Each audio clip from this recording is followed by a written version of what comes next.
everyone. This is my very first video that I'm hoping to show some people how to make a light up Christmas card. I was unable to find anything like it online, and so I thought, why not be the first one?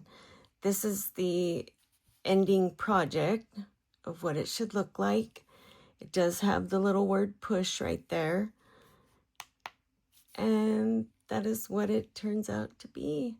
Needless to say, it's a little underwhelming with the light here. There we go. Super cute. But I'm going to try and break down the steps of putting that together and not take up too much of your time. So this card is going to be a 5 by 6.5. These are the sizes of cardstock and envelopes that Michaels offers, Hobby Lobby. So yes, your card base is going to be 5 by 6.5. Your very first piece of cardstock, which can be any color for your background, is going to be a 5 by 6.5 as well. It's just going to go directly over the top of the card base. Then you're going to want to pick out a designer piece of cardstock, and that one's going to be a 4.5 by, 4.5 by 6. So that will sit roughly like that on the card.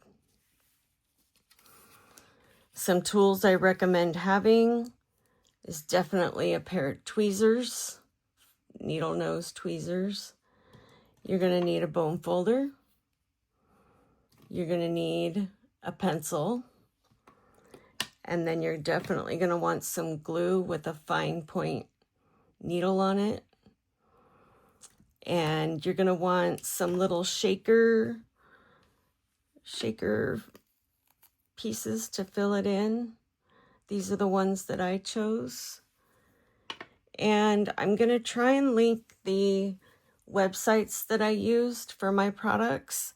I did purchase the battery with the lights, the shaker domes, and these dies were all from Amazon. So I can send the links directly for those. The red papers from Stampin' Up! Colors Cherry Cobbler. This is from Tonic Studios. It's called Twinkling Traditions. And then this die cut came with a set from scrapbook.com. It came with Merry Christmas and Happy Holidays. And of course, art glitter glue. And the rest of the tools have just been randomly purchased. So let me see if I can piece this together for you guys.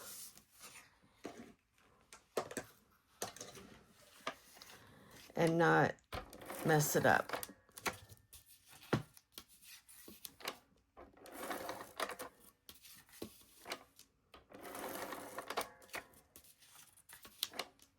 Hopefully I didn't go too fast.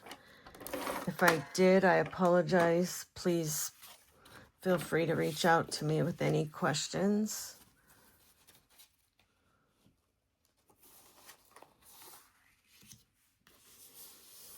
Okay, we have our background sealed to our card base. Now, I kind of use this piece as a template before I assemble everything. Oh, something else I forgot are these little trays. They come in super handy. They're stackable. They come in great for one to put your dies in, another one to put your die cuts in. They click together and super handy. They come in a set of 4. And again, I will send a link to those. Now, this piece here, I used this Christmas tree to cut it out. And what I did was when I placed it, I positioned it in a way that I would have room for the sentiment to go underneath it. And I also needed to make room for the little word push. I wanted it to be in an area where it could be seen so that when you put the mechanism behind it, it lines up. So that was for that one. And then I used this double-edged die to make this piece right here, because this is going to go around our shaker dome at the very end. If you notice, it's going to be this piece right here that kind of covers everything.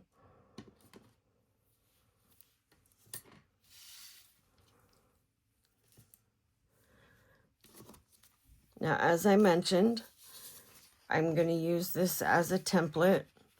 I'm going to position it where I want it to sit. And I'm going to use my mechanical pencil here, and I'm going to just do a little outline of where my tree is going to be.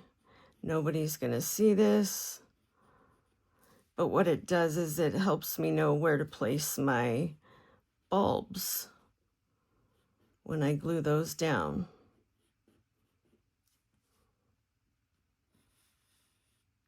Okay.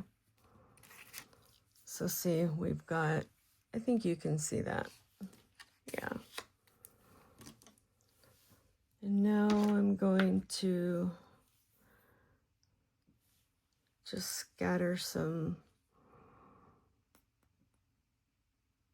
may say I'm a little too generous with my glue, but it all dries clear, so.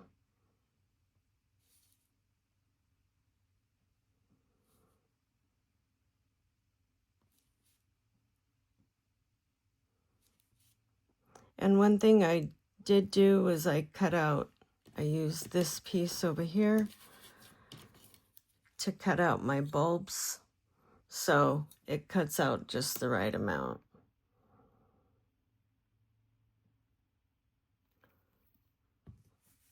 And that's where I said the tweezers come in big time. If I can pick them up.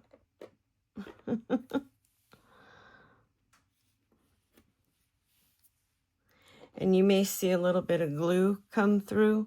That's okay, because I'm going to be putting a little gemstone over the center of it anyways.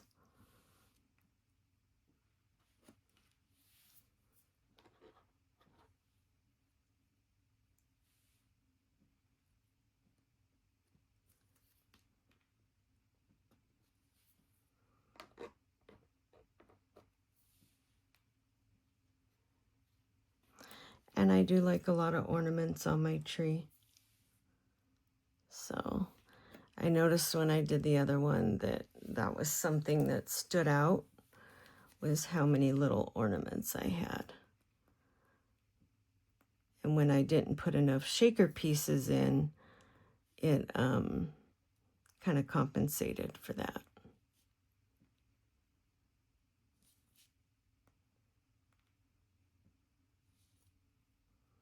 I think that might be enough.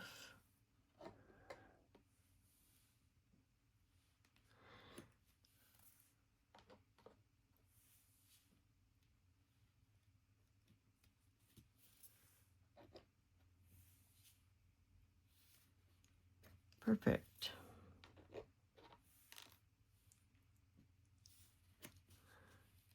All right. And let me grab my little gemstones. I did not have these out.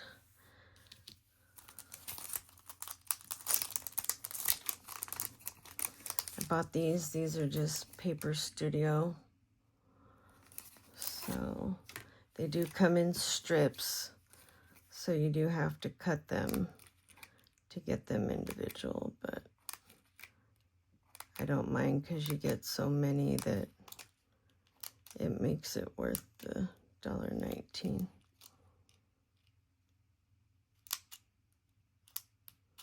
Okay, I think that's enough.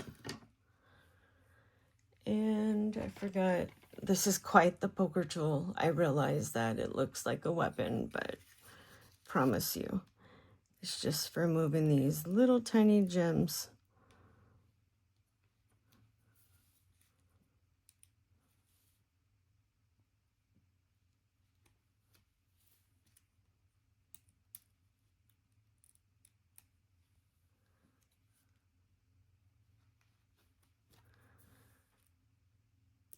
How's everyone's day going? Are you feeling crafty and inspired and working on stuff? I know for me, I have to kind of wake up in that mood and say, all right, I'm going to make something today.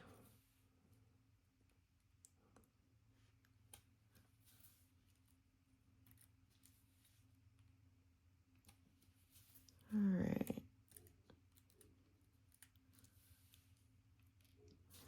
And you can do these jewels any color you want. You don't have to do jewels at all. You can do different types of ornaments. This is just working with what I had at the moment. All right, so we got all those on.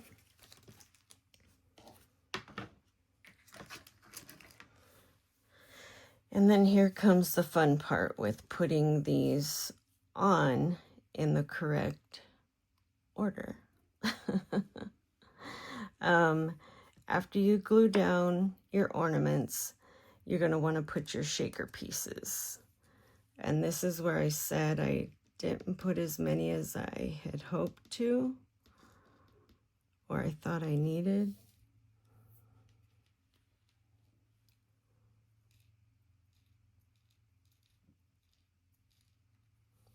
But I didn't want the tree to be overloaded with shaker bits.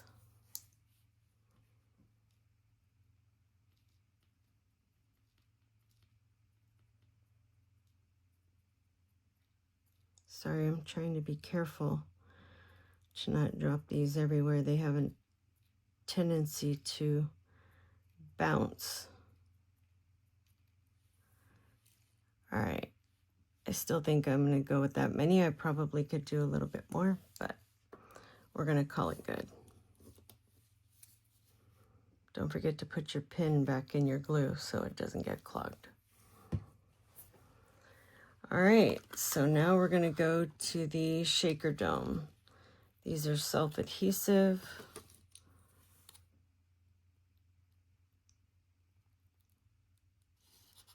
If I can get this piece off. There we go.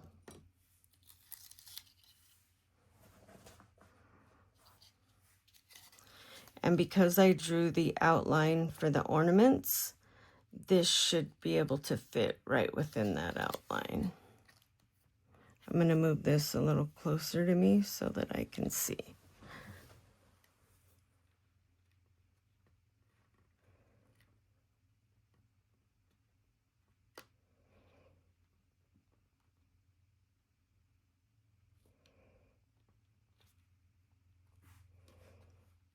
Okay.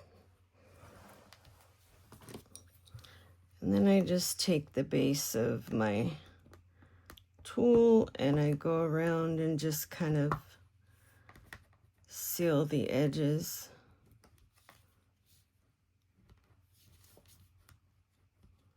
Make sure that's really adhered down. Don't want any shaker pieces falling out.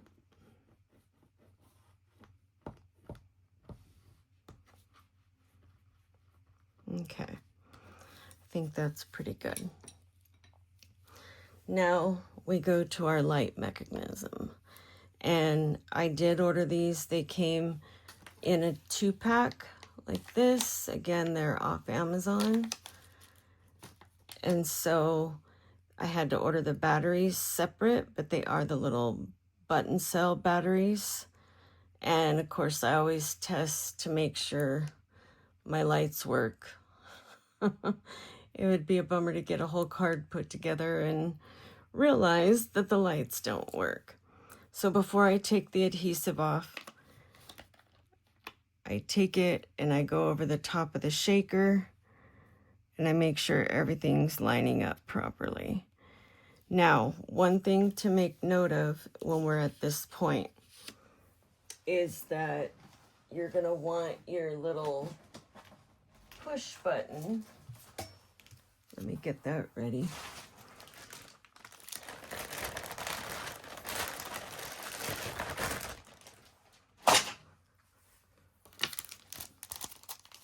And this actually came with a set made for light up cards. I got it, as you can see, from scrapbook.com.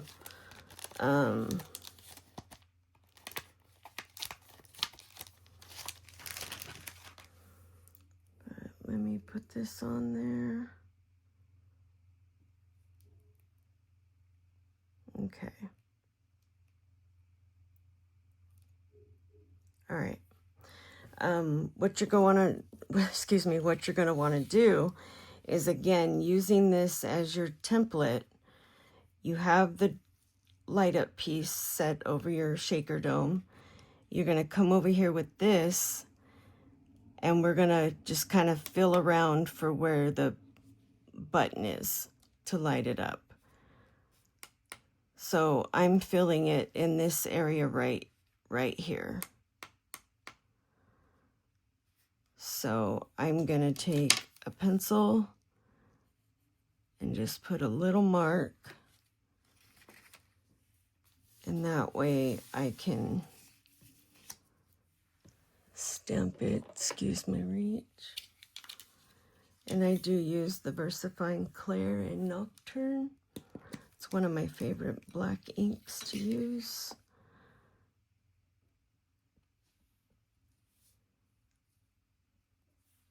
And I'm just going to put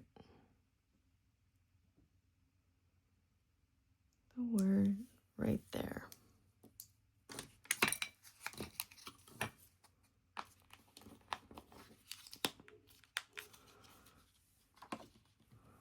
Okay, and let's double check that. Bring it back over. Put it on, and let's see. We are spot on. Okay, perfect. So now what we can do is we can adhere our light up piece. And there's some things I do sitting and other things I do standing. This is one of those things that I try to stand up for.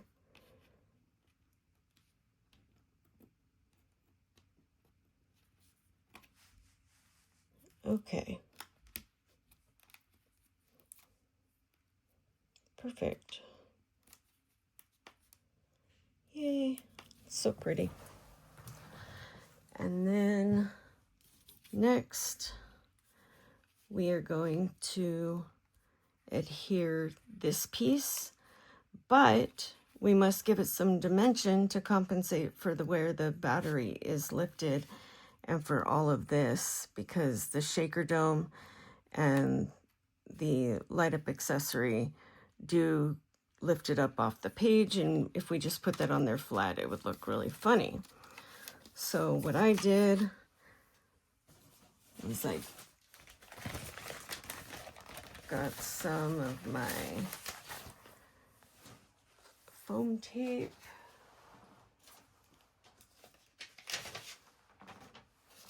And I just cut off some big chunks.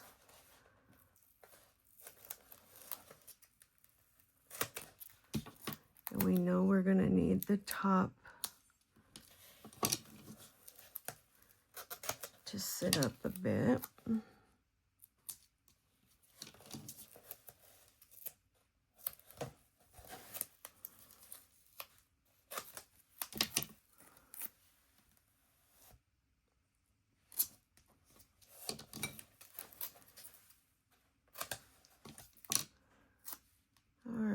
We got the top portion, and then we got to remember we don't want to go up too high right here, because we do have the light up piece that comes directly under the tree. So if you need to, you can hold it right next to it and maybe make a little pencil mark for the bottom of it. So we're going to say roughly right there. And then that way we know we can put a strip of adhesive below that line.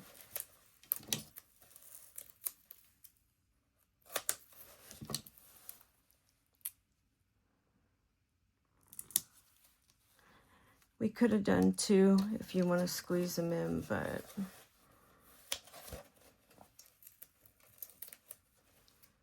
I'm going to do two small ones. I hope that's not going to be in the way.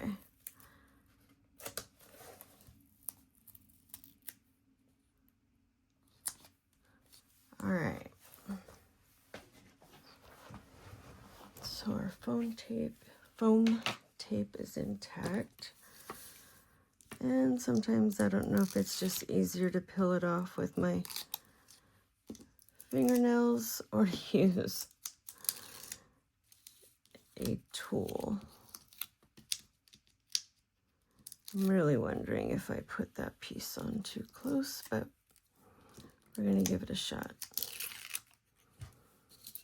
All right, so let's see if we can make this work.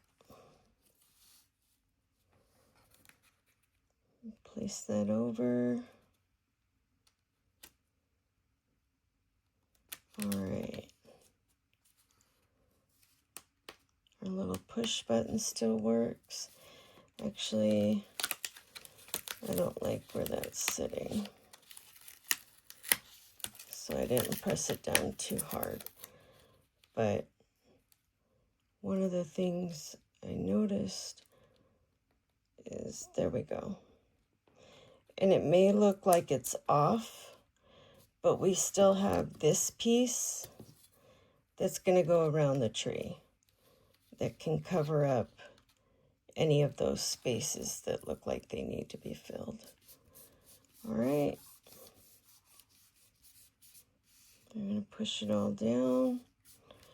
And I wish I could tell you the thickness of that foam tape, but I don't think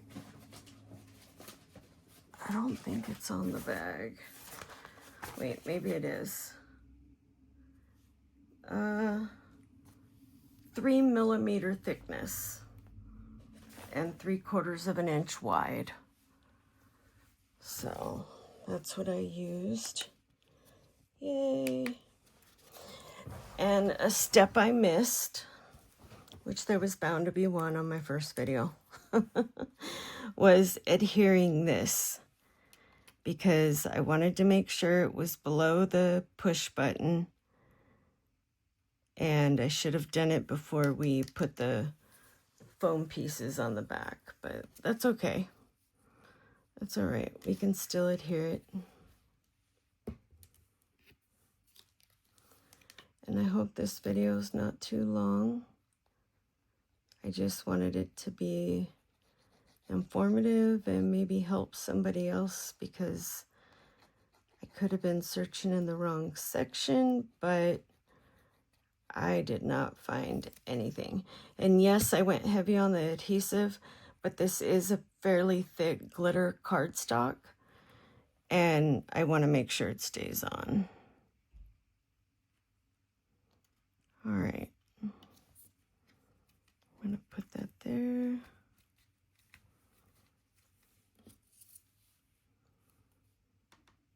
And let's get this glued up.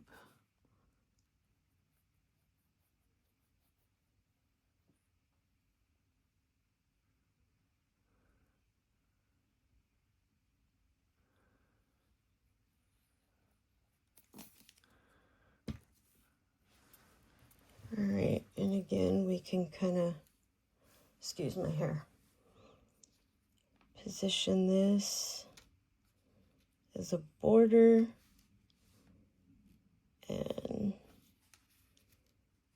cover up that piece. Hopefully I did it right.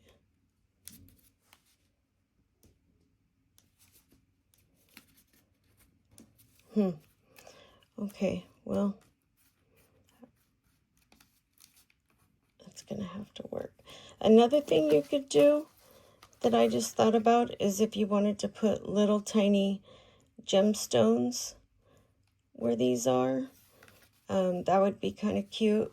Another thing that I had found, which I'm going to look for, so I'm not going to do it now, is a star for the top of the tree.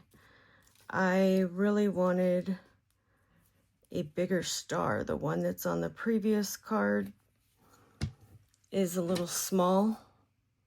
You can barely see it on there. So I'm not going to put a star on this one, but that would be the finishing touch. And then, of course, you can stamp it with any sentiment you choose. The one I chose was from Brass and Bliss.